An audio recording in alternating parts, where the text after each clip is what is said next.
What's up, everyone? Welcome into the Sweat, the at-home edition. I'm Adam Kaufman. We will be back in the studio tomorrow, so rest assured, all is well. But for now, we are going to jump around the country. Heck, we're going to go north of the border and talk to many of our analysts over the course of the next hour or so. MLB futures for the All-Star game tonight. Lots to look ahead to. DFS as well. We'll get to golf. We'll get to NFL.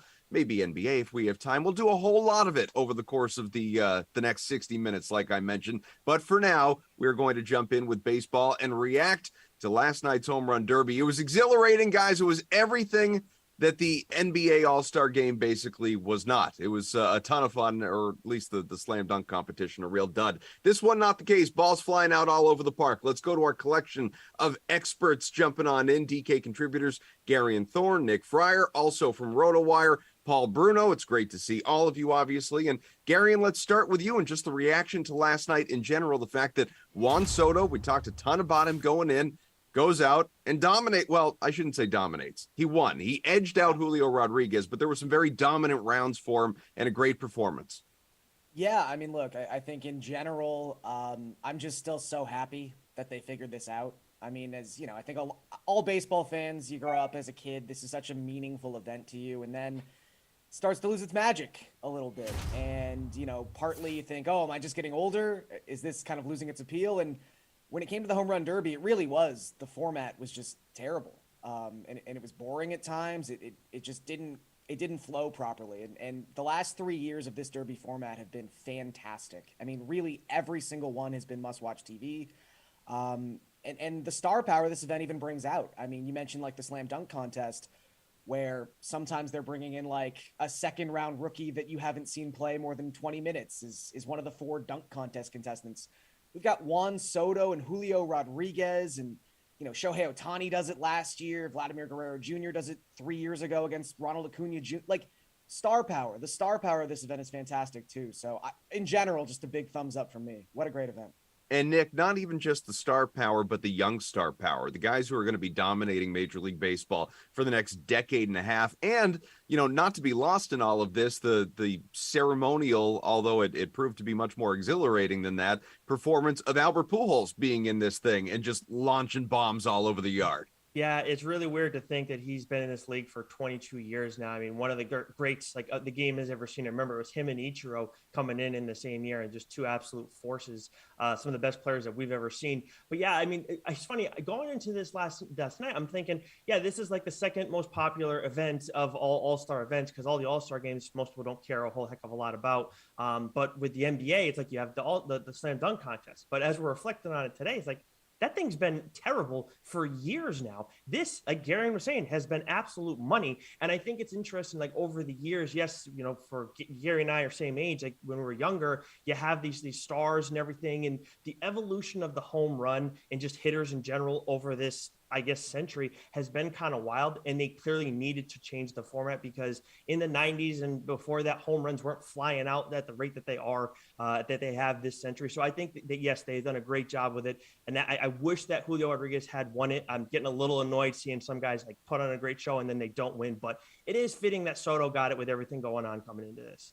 You know, I am, Paul, proud of Juan Soto, because the young lad, he really had to prove himself. No question about it. There were some great storylines in the last 4 players involved. Albert Pujols, for me, one of my all-time favorite players, gets to the semifinal, and you could see the respect that everybody else was showing him. That was just a great story by itself. Then you got the two-time defending champ, Peter Alonso, and yet they show him meditating in the back. It looked like had all the elements of a bit of a prize fight when you take a behind-the-scenes look at him. And then the 2 kids that are, you know, so much has been said about Soto. I mean, poor guy is going to be scrounging for an income, I think, for the rest of his life. And Julio Rodriguez, a preamble to what's going to go on next year in Seattle, a fine addition to the Final Four. And all 4 of these guys put on a show. And this is one thing that baseball gets right, okay? I'm very disappointed on some other aspects of this sport, which we'll talk about on another day. But they got the All-Star game right. It's the best All-Star game event of any sport, I'll say, among the major sports that we see in North America, and it's must-watch TV. So, Nick, let's talk about the Showdown Contest tonight for the Midsummer Classic, of course, the All-Star Game. And Let's be honest, unless you're the managers of these two teams anyway, to outsiders, to fans, to media, whoever, it's a little bit of a guessing game when it comes to who's going to perform well, and who's even going to be in this game as far as the hitters and the pitchers go. Because, for the most part, hopefully everybody's going to play. Everyone's going to slide in there for an inning or for an at-bat or, an out, whatever it is. But for how long, and again, what will they do with their very limited time in there? If this thing goes to, it won't be extra innings. If it's tied after 9 with the new format, there's going to be a home run derby. How does that factor into all of this? So just in terms of the format, where do you start in terms of making a lineup? So with the home run derby thing, that does not factor into it. I'd love it if it did, but like we're talking about a guessing game, unless you could enter before the game. If we have a home run derby, these are the guys who are going to be playing. You couldn't really do anything with that. So that is not something we have to worry about when we're talking about DFS. But yeah, you got to build with guys atop the order as best you can. And I know that's something we do in normal DFS too, but when we look here, you got to try and find guys who you think are going to get multiple at bats. And I look at those guys atop the AL and the NL lineups, and quite a few of those guys should at least get 2. There may be some that get 3. We'll get, when you're looking at some of the first basemen, there aren't backup first basemen in this game as much as there are probably some guys who could slide over there. But there's, like you said, there's no guarantees on at bats. When it comes to pitchers, we only have these 2 starters available for this game. I would love to, slide in Sandy Alcantara because I think he's going to play. I think he's going to dominate. He deserves to be the starter. I understand why Kershaw is. But the other thing is, too, if you're trying to get guys at the bottom of the order, because you will have to mix some in, at least 1, if not 2. I like to stay away from the guys who play high stress positions like catcher, like center field, like shortstop, mainly shortstop and catcher. So those are the 2 that I'd stay away. But yeah, you got to find ways to get as many of those top of the order bats as you can, 1 through 4. So Paul, how's your daily approach change, regular season games versus this exhibition? Well, you know what? At the All-Star game, I look for the players that are playing in the home park and think this is a chance to really have them be showcased in front of their fans on this big stage. And the guy that leaps out to me is Mookie Betts. He's apt to get at least 2 at-bats, possibly 3, batting high in the Los Angeles order, and familiar with a lot of players in the American League too because of his background there. But that's one approach. And then I'm also looking at the guys that were in the home run competition last night. I'm looking at the 2 finalists as other considerations because a big fly in a key spot is certainly something that all 3 of these guys are capable of. So I think I'll focus on those 3 players as centerpieces of my lineup tonight. You also big Dodgers guys tonight here, Garion? I think it makes sense. I agree with the strategies that both these guys have sort of presented. I think you have to look at the guys hitting at the top of the order because there's that possibility that maybe they get 3 plate appearances, which is a huge differentiating factor with some of these other bats. I would also say, looking at the minimum priced relief pitchers is also an interesting kind of way to attack this slate because, the relief pitchers, I think we've now kind of seen the end of the starting pitcher in the All-Star game pitches 2 innings phenomenon. I think everyone's going out there to throw 1 inning max, especially someone like Clayton Kershaw. He's not going to be throwing a 2nd inning in this game. So I think you look at some of these relievers and, a couple in particular, maybe we'll talk about a little bit later, but, these guys are going to pitch in the games. I think you can sort of pinpoint which relievers are the dominant relievers in their league respectively and kind of know which ones are going to get an inning in this game. So that might be a place to get some value in a bit of a riskier sense. So maybe less ownership on some of those guys.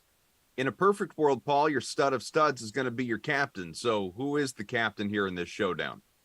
Well, the captain, I think, has to be one of the relief pitchers that I think is going to show up at the end of the game, maybe collect a save. So I'm looking at Hader and Romano as 2 choices, 1 for each league. And certainly both of them had outstanding seasons. They're great weapons in the bullpen, and they'll be featured at some point late in the game for both sides. So that's 2 cracks at it. I might put both guys in the lineup and have one of them be the captain. Garion, would you go reliever as well? Not for captain. I think there's just a little too much risk in possibly captaining someone who doesn't score at all or doesn't even play in the game. Although I do think both those guys will probably pitch. No, I'm going to look at Paul Goldschmidt. I think a lot of people are probably going to look at Goldschmidt on this slate just because he's got such an odd price. I mean, he's only $7,500 as a captain, only $5,000 to put in a utility slot. The only 4 starting position players that are cheaper than Paul Goldschmidt on this slate are the 8th and 9th hitters in the American League and National League lineups, respectively. I have no idea why Goldschmidt is this cheap. He leads the National League in WRC plus and in WOBA. He's having a fantastic season, hitting cleanup for the NL. And his MVP odds for this game on the DraftKings Sportsbook, he's got the 6th highest odds to win MVP, yet his salary is like, I don't know, like 15th of the guys starting this game. Like, it's crazy, the disparity there. So I think Goldschmidt, his salary just doesn't make a lot of sense. So I'm going to take advantage of that. Nick, who jumps out as the top player to you? Yeah, so I kind of like, again, the guys at the top of the order a little bit more. And there are two that stand up to me and looking at the AL side of it more because I do like the AL hitters more. I know Aaron Judge is the highest price guy. Rafael Devers is another guy who's a huge step down in price. And a guy I know who's facing Kershaw right out the gate, but he's still done very well against left-handed pitching this season. Devers would be my guy, but my problem is I'm a little worried about Jose Ramirez looming behind him. I do wonder if he's going to come in a little bit sooner in that game, maybe take away a second at bat from Devers. If you're not worried about that, then Devers is the guy to go with. Otherwise, I'd like Aaron Judge. Obviously, he scorches left-handed pitching. I understand he's the highest price guy, but I think because of that, he still won't be too popular. And Kershaw, as much as he deserves to be an all-star, he does not deserve to be the all-star game starter for either team. So I get why they're doing it, but still, I think Judge is going to take advantage of that. Guys, Paul already mentioned the relievers, potential closers is picking up a save in terms of having value here in a lineup. He said he might play both, and Paul, we will go back to you. But Gary, and starting off with you agreed that these guys may both get into the game. In terms of pitchers, who does have value for you tonight? So I think both those guys will probably pitch, but the one guy I will definitively say will pitch in this game is Clay Holmes. Clay Holmes has probably been the best reliever in baseball this season. I think he's kind of earned that, and I think he's earned an inning in this game. And I think he'll appear. Maybe he'll be the one who picks up the save for the American League if a situation presents itself. But, we're talking about someone who's got an ERA just above 1, a 1.51 expected ERA, striking out 27% of the batters he faces this season. So can also rack up a lot of fantasy points if he's just given a single inning of work. So at the bare minimum, again, I think you're going to see probably 3 or 4 relievers pitch for each one of these teams. It's a little bit scattershot as to which relievers the managers will actually pick. But I think Clay Holmes is the guy who needs to pitch in this game just because he's been the best reliever in baseball this season. So I think he's earned it. Paul, how many pitchers do you want in that lineup of yours? I'm going to take a crack at a couple of guys. I'm going to go with a veteran, Justin Verlander. He's going to be put in a spot early on, and if the game changes and the AL gets the lead, he might get the win. The same thing applies to Alek Manoah. Both these guys are big strikeout guys, and Manoah, for his part, has been must-watch TV. I know, Gary, and you've seen him a lot, and I just look forward to each of his starts. He's all excited about this, like very few others, I'll say, and he would be my first pick. Verlander's second. Who are you looking at, Nick? Yeah, so looking at these two starters, I do hear, like, when we say that you're not going to see these guys go multiple innings, but there is some serious strikeout upside with one of these guys, and that's Shane Mcclanahan, obviously at 5K. I know he's going to go face righties right out the gate, where Kershaw is going to have that advantage with the handedness because he's got Ohtani and Devers. I already told you, though, how Devers does well against left-handed pitching. Mcclanahan, though, he's got a 36.8% strikeout rate against right-handed hitters this season. So I think, he could rack up to maybe 3. And if he does end up going a second inning, there's no reason that can turn into 4 or 5, not 5 Ks. Guys, before I let you go, I need your favorite overall play tonight. Now, maybe that's DFS, a captain, whomever, or obviously in the DK Sportsbook side of things. Nick, let's go right back to you. So I think Garion hit on Paul Goldschmidt already. So I will say, like, that him as a captain is a great play. I do like him as a value too at 5K. That's ridiculous. I mean, he's in the 4 spot, top of the order, everything like that, run, driving in position. But when you're looking at trying to bet this game, I do like the over on this game total. I understand that we have some dominant pitching in this, but I like the AL's offense more than I like the NL's offense. But I also like I don't like the AL's pitching staff quite as much. I feel like there are some guys who are trending in the wrong direction, some guys who maybe don't necessarily belong there. So the total is set at 7.5. I like the over in that one. Pablo, favorite bet? Well, I guess I'm going to be on the other side of that. I think pitchers are going to have the edge tonight over the hitters all night long in Chavez Ravine, a noted pitcher's park. I'm looking for a low-scoring game. I'm thinking it's going to be 2-2, and we're going to see the home run event later on. So I'm taking the under 7.5. I might even go onto the alternate line for a better payoff. And Garion? So again, I'm just kind of looking around for weird lines, whether it be on the DK Sportsbook side or the DFS side. And when you look at the MVP odds for this game, a lot of the hitters who are hitting first and second in their lineups respectively are kind of bunched towards the top here. You've got Ohtani with the best odds. You've got Mookie Betts at plus 750. You've got Aaron Judge at plus 500. And yet Ronald Acuna, who's hitting leadoff for the National League and maybe gets those 3 plate appearances, is 20-1. I just feel like he should probably be up closer to the top there, considering, again, there's only a handful of players who have an opportunity to maybe get 3 at-bats in this game, and I think he's one of them. And he's also just one of the best hitters and one of the best players in the league. So I think 20-1 for Ronald Acuna. Maybe I'm just trying to win back the money I lost from last night, betting him to win the Derby. He's got to win something this weekend or this week. But, yeah, I'll take Acuna at 20-1. All right, gentlemen, always appreciate the time. I'm sure we'll catch up again maybe tomorrow and react to the All-Star game. For now, go enjoy yourselves and have a fun day and enjoy the game tonight. Get those bets in, Gary, and make sure they hit for you. In the meantime, if you didn't know already, DraftKings is out in Los Angeles, and our crew, if you've been a long-time DK fan, you remember this game. How about Who's It Bat? Lazia, Carabas, the younger Golic, they're all playing. Stay with us. We're going to throw up about a dozen or so silhouettes of players' batting stances. And we're going to have them guess which player it is. We're going to let Mike go first. Mike, do you have any idea who this is? This is an all-star first baseman. He's no longer active. He spent nearly a decade and a half, I believe, with the Astros. Like and he is in the Hall of Fame. What's cooking between your... What do you want to say? I want to say, Jared, what do you think is the answer to this question? Because I think it'd be pretty great to know here. Give me the hint here. He won an MVP in 1994, and he was Rookie of the Year in 91. That'll definitely help. Oh, my God. It's Jeff Bagwell, of course. Yes! Oh, my God. Let's go. I mean, It's a good pick.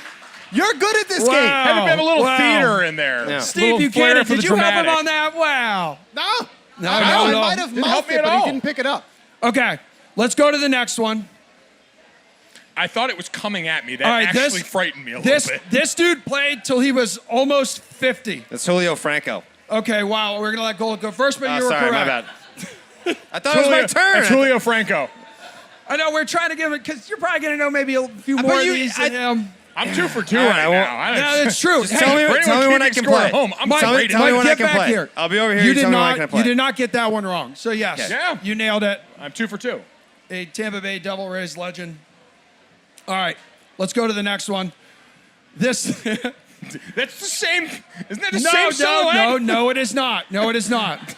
You mean All right, that's the same guy? So I believe it was just last year he set the record for most home runs hit in a home run derby.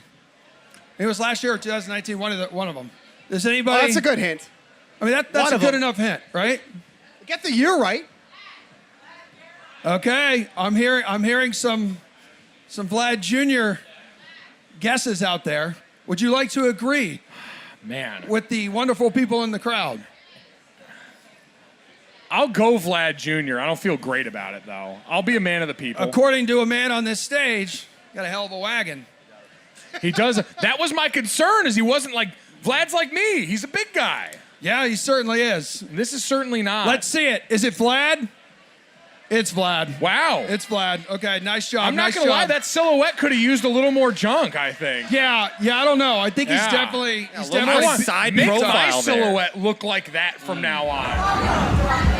Shout out my crew in the back. All right, up next. This is it now. Okay. No, we can't help Golic on this one. This is too damn easy. All right, this will help you. He's the only player to have an inside-the-park home run in an all-star game. That's a terrible hint. That's a pretty good hint. I appreciate That's the a fact good that you hint. thought that would help me. I know. Oh, is that Ichiro? Yeah. All right, there we go. Yeah. I did get that one, honestly, too. All right, I'm not a total lost cause here. This next one, dude, is an absolute living legend. I have a feeling every single individual under this tent has an idea of who this is and knows exactly who this is. Oh, He is that's an a all-star. good hint. Oh, He is an all-star, and he's really good Is that at Shohei? doing a lot of things. Yeah! yeah, Shohei Ohtani. Nailed it. Punch it up, baby. And Jared, isn't Mike Trout's out, so is he the only representation for the Angels this week, right? Yeah. As a kid, I remembered watching him play the villain role in one of the best baseball movies of all time, Little Big League. He's got one of the sweetest swings, if not, in fact, the sweetest swing. Wow. Definitely not right. Yeah. I'll. Jared, do you want to take a guess? Oh, is it my turn or is it Jared's turn? Well, I mean, like, Jared, you haven't really said much. You're kind of just being... I thought I wasn't allowed to say anything. I didn't know. I thought we were going me first. I'm letting you go into your... Are we on a team? Are we against each other? The rules are very confusing. Are you kidding me? I spit This out has all been the rules. poorly You're explained. against each other. Is that and not we Griffey? change the rules Is as that we go Griffey? along So, anyway. yeah, I said that's Griffey, right? Is that Ken Griffey Jr.? It is. Yeah, okay. All right, I was. It is. Who was Can up, we bud? just be on the same team? It is. Yeah.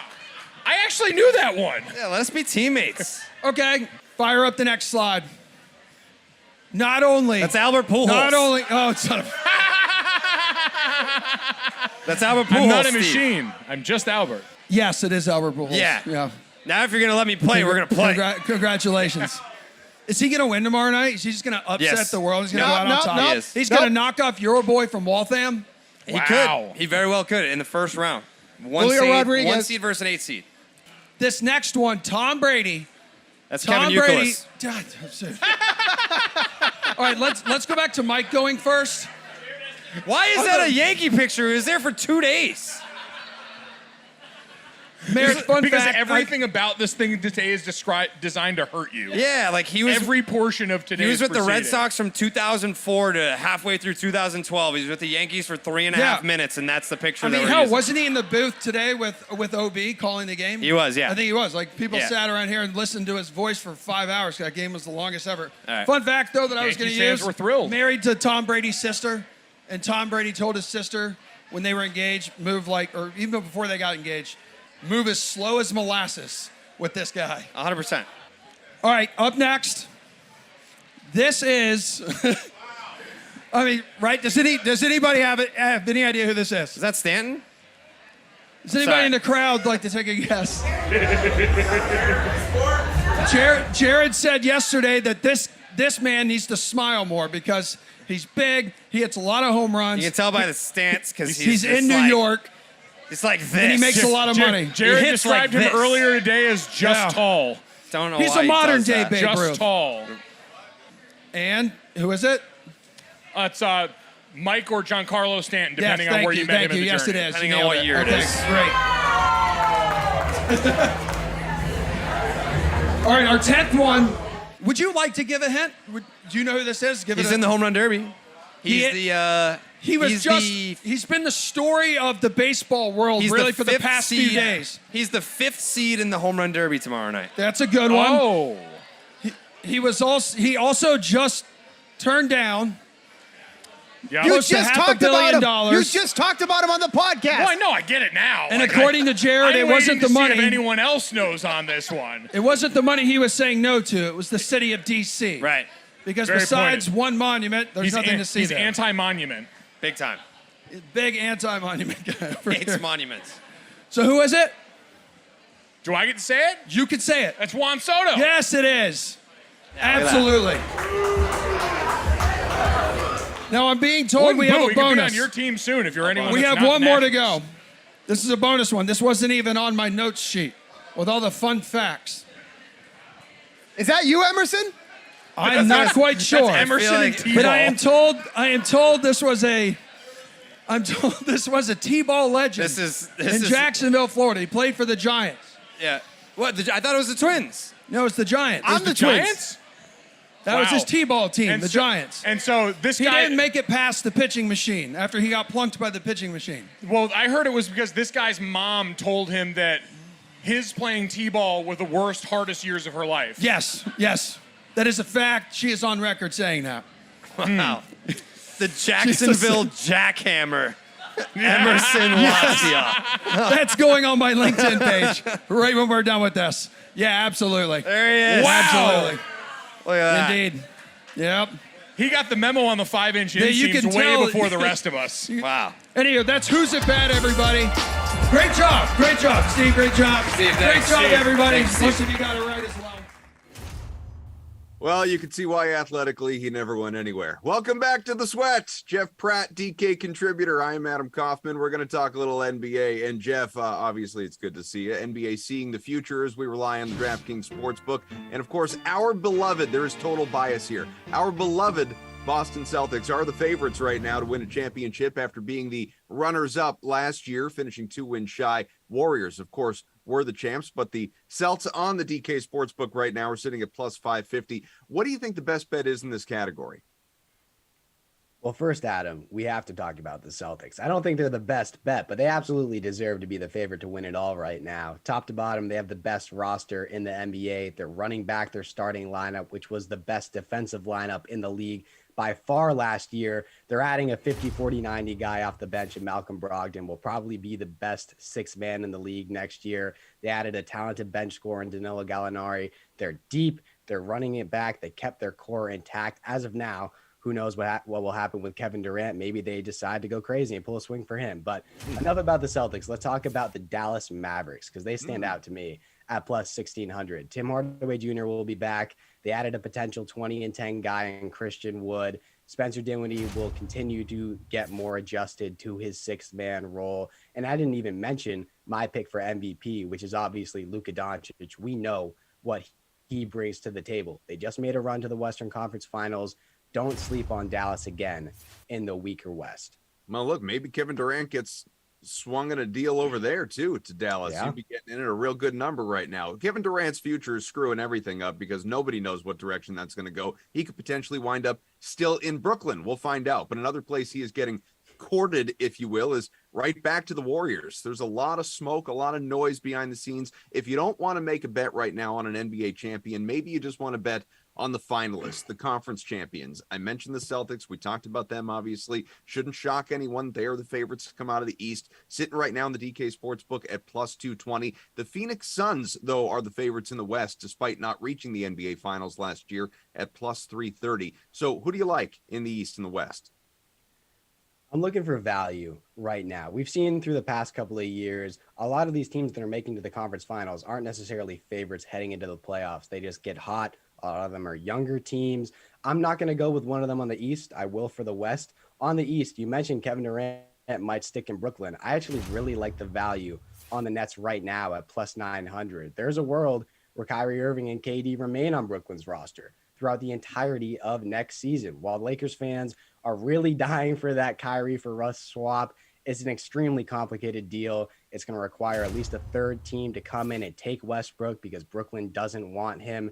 And as for KD, we saw a report a few weeks back that they asked Minnesota for Karl Anthony Towns, Anthony Edwards, and 4 first-round picks. And if they truly value him that much, there's no way a trade gets done. At KD's age, he wants to win. He's going to play regardless of if he's still on Brooklyn's roster or not. And then in the West, I obviously love the Mavericks odds at plus 900. I already covered why. The other team I actually like way down the board is the Pelicans at plus 2,000. Yes, a lot of things have to go right. I will start off by saying that. But let's say that Zion Williamson is healthy. The last full season he played, he averaged 27-7 on extremely efficient numbers. CJ McCollum was fantastic for them last year. Brandon Ingram is a premier wing in this league. I'm very high on Jonas Valanciunas. Herb Jones was great as a rookie. They just drafted Dyson Daniels. I could go on, but you get what I'm saying. This team is incredibly talented,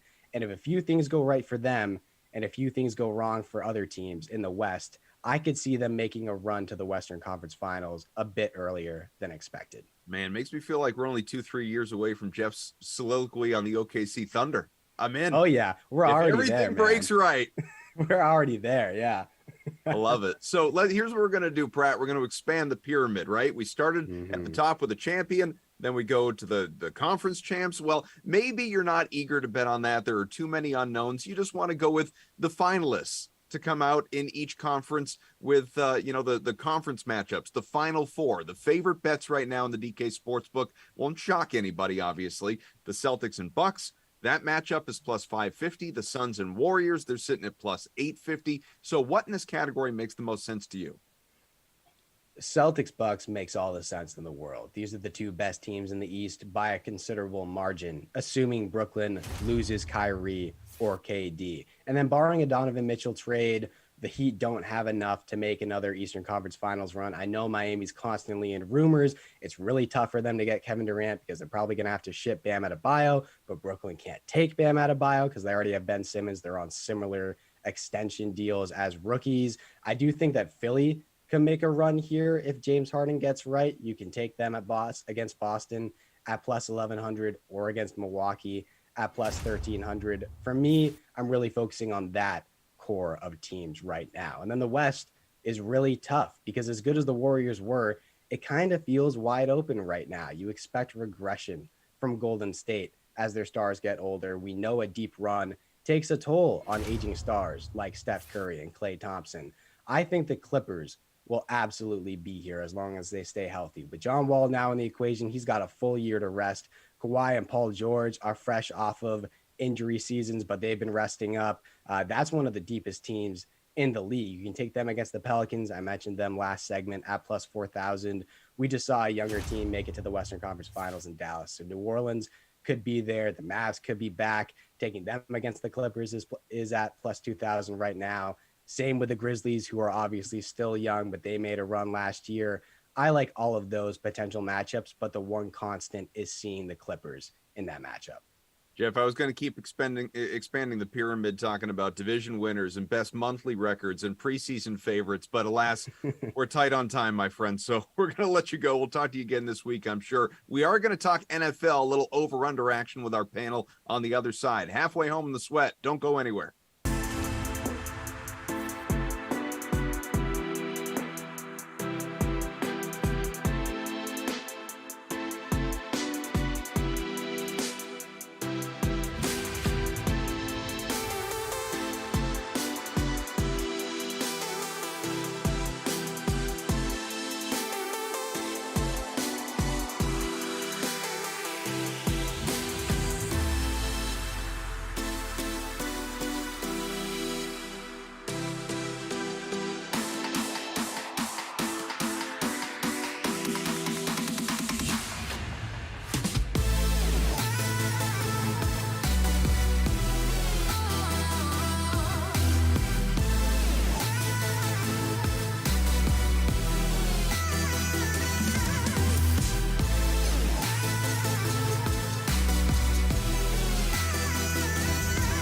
It's time for NFL over-unders. Welcome back to the show. We bring in our football panel, of course, Jeff Ulrich, Pierce Dietrich, and Adidas' own Reed T. Fowler. They are all DK contributors. Guys, we're going to do, like I said, NFL over-under, and we're going to talk about guys that we don't spend a lot of time generally talking about. For instance, how about Carson Wentz, who's going to be under center for the new Washington Commanders this coming season? His passing total is set at 3,550.5 yards on the DraftKings Sportsbook. Fowler, what do you think? Over or under? Reed, you're muted. I know. I was going to say, I'm just excited for Ulrich's response and why he's so jealous that a sporting company would actually want to partner with an athlete as opposed to someone like him. I digress. But look, Carson Wentz going from one athlete to another, me, not Jeff, it's 208 yards per game, right? Over 17 games. Like that's not a lot at all. Is this endorsement for Wentz? No, because if you look at his stats on PFF.com, where they talk about just QBR rating, but the two most important, clean pocket and early down grades, he was 25th and 17th respectively. Just not great, right? Washington was 8th in rush play percentage. And it's a turnover happy quarterback. He's always been this way. So it's a little worrisome. This is not a lot of yards, but I'm not running to the window to bet any Washington Commanders props or any bets because this organization is going through a lot of turmoil right now. Well, and Moose, shoot, man, is he going to stay healthy? Yeah, I mean, that's the thing. Like this line really doesn't give us any leeway. I mean, I'm not sure what's going to be much different for Carson Wentz in Washington than it was in Indy. I mean, yeah, the Colts are probably a better team, but like Washington's playing in a poor division. It's a team that wants to run the ball. The Commanders were top 10 in run play percentage last year. They drafted another running back in the draft this year. I mean, this is a team that wants to run the ball. They didn't get Carson Wentz to suddenly air things out. Wentz hit 3,563 yards in 17 games played with the Colts last year. I mean, That's all 17 games played. Like you said, there's no room for error here. Carson Wentz isn't going to save you and hit this if he plays 15 or 16 games, most likely. So this is one I just want to stay away. It definitely, Reed is right. Like, the total is so low for an NFL quarterback. It feels like it's begging you to take the over, but like, there's just nothing here that says the Commanders are going to be this juicy offense where we're going to get to, we're getting a little bit of value here. I think this line is probably correct. And for that reason, I just stay away or even think about the under. Pierce, I honestly can't tell if you're going to poo-poo this or celebrate the heck out of it. It's too easy to bash Carson Wentz. It's way too trendy. The guy is not terrible by any means. This number is way too low for a modern NFL total. 35-50, that's nothing.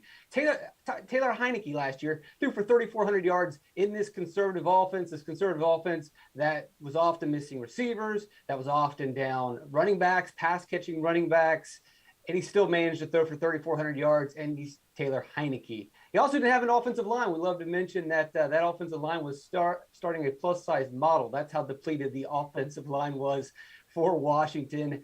I think if they are just somewhat healthy, Wentz will easily clear this number. Let's stay with Pierce because you are just a super Russell Wilson fan, and he has a new home in Denver, obviously. So let's talk about the quarterback, and his touchdown prop is set at 31.5. You like the over in the Mile High? I'm not going to take the bait. I'm not going to come on here and bash Russell Wilson, although I don't think he's Pierce saw the Russell Wilson hype video yesterday, and he's in. He's in. That's all it is to it. Just admit it, pal. You're in. You're in on Russell Wilson. Yeah, Mr. What was he? Mr. Automatic. Dangerous. What was that? Mr. Unlimited. Mr. Unlimited. Right. Oh yeah, Mr. Unlimited. Yeah, come on. Mr. Unlimited. He was definitely limited last season. He's going to be limited this season, and maybe it has nothing to do with Russell Wilson. They have a good run attack on this team. And I know they've changed coaches, but the scheme probably won't change. Not with Hackett coming in. He liked to run the ball in Green Bay with multiple running backs. You're going to see the same thing. They only threw for 20 touchdowns and rushed for 16 last season under the old coach. But obviously now with the new coach, I think you're going to still see more of the same. You get into the red zone. Are you going to trust Javonte Williams, Melvin Gordon, or are you going to let this old, aging, decrepit gunslinger force some turnovers in the red zone? Give the ball to the running backs. I think he's going to go under. And it may not have anything to do with his depreciating talent. It'll have more to do with a more conservative approach with a good defense. Well, Jeff, I know that Wilson's best running days are certainly well behind him, but keep in mind, this is also 31.5 passing touchdowns. So it's not total touchdowns for him. Yeah, and that's good, though. I mean, everything you're saying is good. You're right. Russ doesn't run as much. He's starting to rely on his arm more. And look, you look at Wilson. I mean, let's just go by recent form. I mean, this is a player who's once not played every single game in the year. He's like the anti-Carson Wentz. You don't have to worry about this with Russ. I mean, he's gone third for 31 or more passing touchdowns in 4 of his last 5 years. And the one year he didn't do it, it was last year when he played, 14 games and he was just on a decrepit Seattle offense. So, I mean, look, you talk about Hackett and wanting to run the ball. And I do think the Broncos are going to be a pretty balanced offense, but Aaron Rodgers threw for 85 touchdowns the last 2 years. And yes, Aaron Rodgers is probably better in the grand scheme of things than Russell Wilson, but he's not like 20 touchdowns better. If you put Russell Wilson in an efficient offense on a good team, he's going to throw for 31 or more touchdowns. This is just the exact opposite of the Carson Wentz line. It is saying, okay, yeah, we're giving you this big line. Take the under. Please take the under on Russ. No, he's going to be out there for all the games. He's going to hit the over. He's got great receivers. He's going to be in a newfangled offense. Give me the over on Russ. Give me the MVP odds as well, plus 1,500 on the DraftKings Sportsbook as well, since we're talking about it. Reed, will you be the third in as many answers to use decrepit to describe Russell Wilson? No, I won't. Actually, I will. He had a decrepit finger. There you go. Yeah, and look, that's why, right? The mallet finger, whatever it was called. We saw him on a Monday night when he was going through his motions, basically pretending like he was in a 2-minute drill. I think, Bryson's videos like this, it harkens back to Bryson DeChambeau's videos on golf where you just it's kind of cringeworthy, but for the people who love Bryson, the people who love Russ, it's actually what you want to see from your superstars. And that's exactly what I think he's going to be in Denver. And the biggest reason, what Pierce fails to mention, because Pierce just wants to see matinee movies at 2 p.m., wants to go to bed at 6 and be the boomer. He hates passing offense. He wants the field goal post in the front of the end zone and he doesn't worry about Pete Carroll was the most run-heavy offensive coordinator. I know he was the head coach, but he was basically running that offense in Seattle.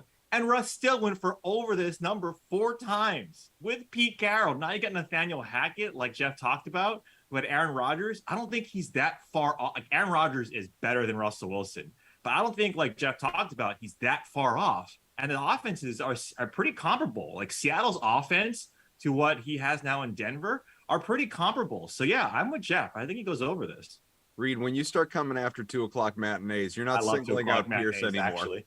How dare you? I take that back. I love 2 o'clock matinees. I'm saying, hello, there's nobody in the theater. It's the you're best. right. Jeff, let's talk Allen Robinson. I know he's not the same guy that he was in his prime years with the Bears. He is in LA now in a very crowded Rams offense. No, there's no OBJ currently, and there's no Robert Woods, but you still have Cooper Kupp, who is obviously a machine, and some other weapons that Matt Stafford's going to be looking to on the regular. So 71.5 as far as total receptions this year. Do you like that number? I think this line is correct. I think if anything, I would go under on this one. I know there's a lot of targets up for grabs. You know, Odell Beckham, Robert Woods. You're talking about 120 targets between those two combined last year from Matthew Stafford. And look, like the Rams are probably going to be, you know, a higher volume pass offense once again. I don't think Cam Akers coming off an Achilles is going to scare anyone. But you know, you've got concerns here. I mean, Robinson hasn't had a great catch rate in his career. I know he's played with some poor quarterbacks, but it is something that could be concerned about. You've got guys like Van Jefferson coming up. Tyler Higbee is still in the mix. So, like, it's not a guarantee that all these targets just flow to Allen Robinson. I sometimes it's just a little bit scary, especially guys secondary coming in. I'm just not sure why Cooper Kupp won't just dominate things again here. So if I'm looking at this on DraftKings right now, there's another player I would much rather go over on than Allen Robinson. That's A.J. Brown, whose reception total is 70.5. He's coming in as the alpha, as the clear number 1 target. I know it's Jalen Hurts, the lower volume pass offense. I would much rather go over on A.J. Brown, and I would probably either just lay off Allen Robinson or even think about an under, because I'm just not sure with his catch rate and with the targets that are going to be up for grabs that this is a sure thing by any means that he goes over. Reed, what do you think about 71.5? Yeah, I think it's too high. I'm not as bullish as I am with Russell Wilson as I am with Allen Robinson, even though he's only 32 and basically hasn't had a quarterback. We've been hoping and praying for A-Rob to get one, but look, it's just a matter of how many targets, right? Like Cooper Kupp is obviously still there. OBJ is still out there. You know, we Van Jefferson that we haven't talked about, who was a guy, a wide receiver, a very viable wide receiver 3 on the Rams, and Akers and Henderson in the backfield are going to be healthy. So like that is just a lot in terms of a reception. Now, even though touchdowns are variant and they're so inconsistent, like 7.5 for Allen Robinson right now at plus 100, that I'm not saying I want to go over that or under, whatever, but that number for a guy who's in a new offense seems fairly high. So it does seem like he's going to be a red zone threat. I just probably go with Matthew Stafford on his touchdown prop and go over because he has so many targets now. Pierce, will Robinson be able to steal enough targets from Kupp? I don't think anyone's going to steal his targets from Kupp. He's going to get them. We're going to see the running game come back to life. We know Sean McVay wants to run the ball. That's what he did in the past. He just didn't have healthy running backs last season. I just can't see the targets being there. But let's say they are. Zoom out a little bit and say, hey, he gets 70 catches. Then you got 110 to Kupp. The running game gets going. Maybe Van Jefferson does something. This is a scary offense. If he gets 71.5 receptions, they're probably going back to the Super Bowl. All right, guys. Well, I had more questions for you. The good news is we'll just roll those into tomorrow because it's not like the season's starting. So join us again for more NFL over-unders. Pierce, you're all set for the day, my friend. You other two, stick around. Golf Talk on the way, and Jason Sobel is going to join us as well.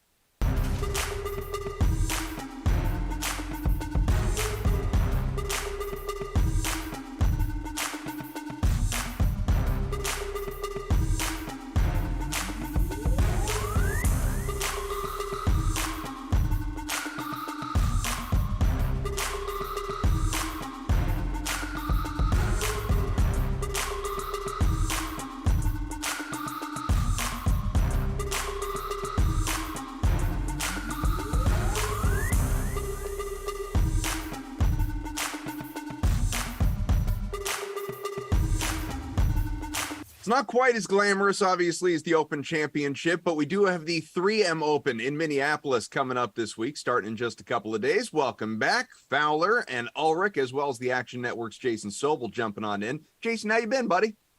I'm great, Adam. Good to see you again.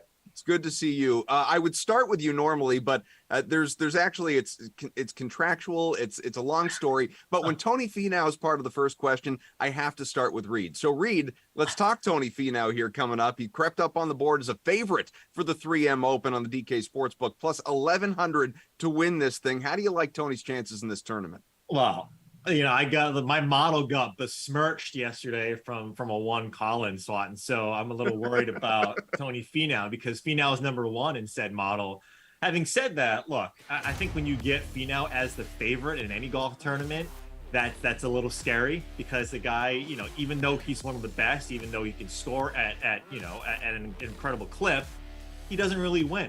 So when we're talking about outright winners, having him, and we've seen now the last three winners go off at triple digits or 5 digits, right? At basically plus 15,000 on average. It's hard to take any one of these top guys. It's true, Jason. Reed really had his lunch handed to him yesterday when it came to Tony Finau. So can you support the cause a little bit? Yeah, I get it. Look, first of all, Reed has all these contractual obligations. You got to take out all the red M&Ms from the bowl that you give him and stuff like that.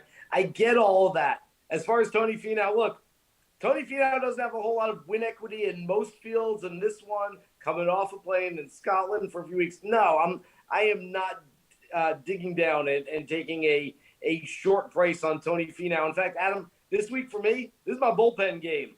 If I'm the manager, and I am the manager of my golf betting portfolio, I am throwing a bunch of relievers out there and trying to win the game that way. And what I mean by that is, of course, I'm going after some guys with some bigger numbers, sprinkling some outrights all over the place, and hope that I hit with something. So I'm not going to play Tony Finau whatsoever this week. You know that old, how many jelly beans are in the jar guessing game people would play at school? I want to do that with the credentials on your wall. I got a couple. Yeah, there's so many. I love it. All right, what do you think, Jeff? What about the credentials on my wall? I want to know if that Teddy Bear is double. Yeah, the teddy bear is last probably time I saw you. I'm doing fine too, by the way. Look, Jason's hit on the strategy. I just threw out my bets for the week. 5 of the guys are 80-1 odds or better. So, I'm with him there. Absolutely. This is a week where you should be going lower. As far as Finau goes, it could happen. Look, he was top 5 at this event. It's one of those things. You're asking Tony Finau to sink a bunch of putts this week, and he's going up against a field where there's going to be guys in contention because this is an easier course who are capable of just sinking Cameron Smith length of putts for the week. So it's a tough spot. From a betting perspective, you just can't get on this number. I think for DFS, I don't mind paying up for a bit of a contrarian Tony Finau. He's played pretty well. The putter can still be above average. If it is, he's going to score well. So, DFS option for Finau for me, but we're not betting him a plus 1,100 in this field. There's no chance. Jeff, it feels like Sungjae Im would be something of a contrarian pick, not because where he is on the odds board. He's second at plus 1,600. He just hasn't had a good run of late. What do you think against a weaker field? Yeah, no, I like this as a bounce back spot for Sungjae Im. I wish he was at plus 2,000 or something because I'd be very interested just from a quality standpoint. He's a better player than he's just better than Maverick McNeely and Adam Hadwin, and they're almost comparable in odds. So I can see the argument here. We have a field where it's going to be very wide open. You're going to be bringing guys at 50-1 in who can just get hot with their putter. So I'm probably not going to be going that low in the odds, on Sungjae, but I kind of am interested in him. And again, we're talking about contrarian for DFS. I think Sungjae is going to have absolutely no ownership. Let's not forget, last month, we were all over Sungjae for the U.S. Open. People were getting hyped about him. He can find the putter in a heartbeat. He won on an easier Birdie Fest in Vegas, last fall. I think he can show up this week. I really do. I'm just not quite there with the odds. If you could get him a little bit bigger, then I think that's something I'd be interested in. Jason, you agree? Bounce back for him? No, I'm not on Sungjae at all either. In the betting marketplace, it's too short for me. DFS, quite honestly, I'm starting with a little Hideki Matsuyama. Jeff might have talked me into a little Sungjae as a contrarian play, and I'm not good at trying to predict ownership percentages whatsoever, but I'm starting a little Hideki, a little Sahith Theegala, Mav McNeely I do like a lot just because of his high floor, and even though we're paying up for a guy, I've come around to the idea of paying up for a high floor and not just a high ceiling player. And then I'm hammering a bunch of guys on DFS in the 8,000s and 7,000s and not dipping down too much into the 6,000s. But now that's a long-winded way of saying not too much Sanjay for me this week. Reed, I guess that makes you the tiebreaker. Yeah, I'm going to skew a little bit more towards Jeff's side as opposed to Jason's in terms of Sanjay. Look, I mean, we only have 3 years, history at TPC Twin Cities, right? And in those 3 years, a guy hasn't come from, like I mentioned, anywhere near these odds. But having said that, you talk about Sanjay, and we have to take a little bit more long form for a guy like him if you want to play him. I actually like his odds more than I do from a DFS standpoint, because I think his fair market odds are probably around plus 1,400. So if you're getting it at plus 1,600, that's still 2 points of positive EV. Is he going to win this? Probably not. This is going to probably come from someone. I've actually been terrible at publicly fading top guys, so I'm actually not going to do that. But yeah, Sanjay M is someone that he's one of my favorite golfers. I wouldn't be surprised if he actually wins this. Jason, you mentioned Hideki, and he's near the top of the odds board. Adam Hadwin as well. And then, coming off of a major, we start to get into a category of guys that casual golf fans aren't going to know about, obviously. On the show yesterday, we talked about long shots. Who do you really like in terms of guys that are kind of middle of the pack? Like I said before, Adam, it's a bullpen game for me. I'm going to throw Wyndham Clark out there for the first inning, try to get a few outs there. And I mean that literally as a first-round leader play plus an outright play. I'm going to go with Emiliano Grillo pitching to a few batters, Adam Svensson, Chris Gotterup, Bo Hostler, Callum Tarrant, maybe a little Justin Lauer. And I'm just going to kind of sprinkle on all those guys throughout and try to hit something out there and try to get a win out of this thing. But I'm not digging deeper than 40-1 or so. Brendan Steele right at 35-40-1 has some interest for me. I've got the bib right over there still. I talked to him the other day. I said driving's very important. He ranks 4th on the PGA Tour this season in strokes gained off the tee, behind only John Rahm, Cameron Young, and Rory McIlroy. So obviously drives it really well, but he's also sort of a course horse in that he plays the same places well year after year. He's never played this one before, so it's a little bit of a potluck, but I'm sticking with guys who are, for the most part, 55, 60-1 and longer this week. Man, all these baseball references. I kind of want to get your showdown lineup for the All-Star game tonight. I have a bunch of those already too, Adam. Trust me. You're just on it, my man. All right, what do you think, Reed? Yeah, Jason named off a couple of guys that I think all of us like. I think Callum Tarrant is really interesting. He mentioned first round leader for who was it, Jason? Wyndham Clark, eighth on tour and round 1 scoring average. Yeah, that's correct. I mean, you're right up Jeff's alley. You basically talked to Jeff's betting card since 2017. But yeah, I think someone like Callum Tarrant, look at what he did in the first round, the U.S. Open, right? He was one shot off the lead of the U.S. Open. And now you come at a course like TPC Twin Cities. I think he's someone too that can pop early on. Michael Glig is also another one. Kind of sounds like a last name that is just doesn't really make sense. But 6'4", I think he's a 6'4" Canadian. Jeff, he is massive. Canadian. Like he is he's been on tour since 2008. Really like what he's doing so far recently. And Matthias Schwab, he's the other guy that I really like. Even though he missed a cut last week. I still think he's someone that popped at the John Deere and could also pop here. Middle of the pack guys, Ulrich. Yeah, I mean, Matthias Schwab, look, he was 33-1 last week. Everyone loved him, and he missed the cut. But, I mean, I like guys who did pretty well at the Deere. Schwab was top 20 there. Callum Tarrant was really good there. I like that. The guys have already thrown his name out. I'll throw one more out, and that's Chesson Hadley, sitting at 143 in the FedEx Cup standings. And a lot of these guys we're talking about, I mean, this is a massive week for them. We got 3 events left. They need to perform. And some of these guys have been playing better. Hadley is one of them. He can make a lot of birdies. I kind of like the setup for him. He's done well at TPC Scottsdale as well. So a lot of the guys that I like this week have been mentioned. I've like I said, I've thrown them out on Twitter, but Hadley is one of those guys that like 100-1 or bigger you can get on. I think he's plus actually 13,000 on DraftKings, but he's been very close to grabbing a second career win lately, or even over the last year. But Schwab and I'll throw out Emiliano Grillo, another player who I think could just get just overlooked here. I mean, he's very good at the John Deere, and I mean, if he can just bring a putter, like he's going to stick it on his approaches. So there's a lot of names here, and it's just another reason why you just really don't need to go like that deep or that short in the odds this week. So. Well, speaking of names, that's all we have time for. Real quick, rapid fire. Who's going to win the 3M Open? Reed. I'm going to say Nick Hardy. I really like what his game is doing. I like him in this part of the country as well. So give me Nick Hardy. Jeff?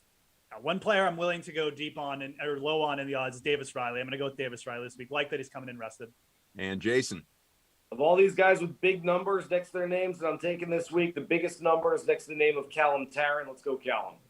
Guys, you're wonderful. Thank you. You look great, and we appreciate you hopping on with us. We have a full day of Madden Sims on the way. Beginning in about 5 minutes, you will have the Bills and the Titans. Go nowhere. YouTube and Twitch, DraftKings channels, and, of course, the slate later on after the 4 o'clock Madden Sim. More baseball preview talk with Lamarca and Meiselman, maybe even a Glasheen in there as well. I'm Adam Kaufman. We'll see you again for the Sweat tomorrow, 11 a.m. Eastern.